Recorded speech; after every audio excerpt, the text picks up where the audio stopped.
تو پھر یہ تربیت تو کرنی پڑے گی۔ ایک یہ کہتے ہیں کہ ہم بعض اوقات یہاں گندم پسوانے جاتے ہیں تو وہ پیسے بھی لیتا ہے اور اس میں سے 1 کلو آٹا بھی کاٹ لیتا ہے، کیا حکم شرع ہوگا؟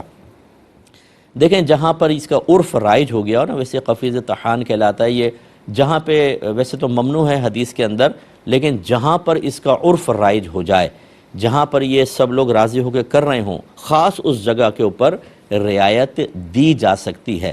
مطلقاً حدیث کے حکم کو اٹھانا جائز نہیں کہ ہم کہیں گے اس دور میں جائز ہے، حدیث کا حکم ہی ختم کر دو، نہیں، اسے تخصیص کہتے ہیں، تخصیص نص، ابطال نص نہیں کہتے۔ تو اگر کہیں پر یہ چیز رائج ہو گئی ہے اور اس کے بغیر وہ کام نہیں ہوتا ہے تو فقہا اس کی اجازت دے دیتے ہیں، تو وہاں پر آپ کر سکتے ہیں۔ بہتر تو یہ ہے کہ اس کو سمجھائیں کہ 1 کلو آٹا بھی نہ لو اور زیادہ پیسے لے لو، لیکن یہ چیز نہ کرو کہ آپ پسوانے گئے اسی میں سے اس کو اجرت دے دی۔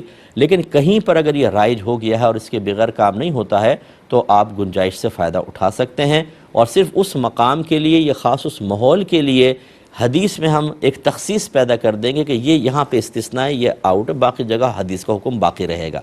تو اس طرح کے جو عرف وغیرہ قائم ہو جاتے ہیں، عموم بلوہ ہو جاتا ہے، اس سے ابطال نص تو جائز نہیں ہوتا، تخصیص نص جائز ہوتا ہے۔ ابطال نص کا مطلب کیا ہے؟ نص کا مطلب کیا ہے؟ جیسے حدیث، قرآن کی آیت، اس کے حکم کو مکمل آپ ختم کر دیں، ہم کہیں پر بھی نہیں مانیں گے، یہ ابطال نص ہے، یہ شرعاً جائز نہیں۔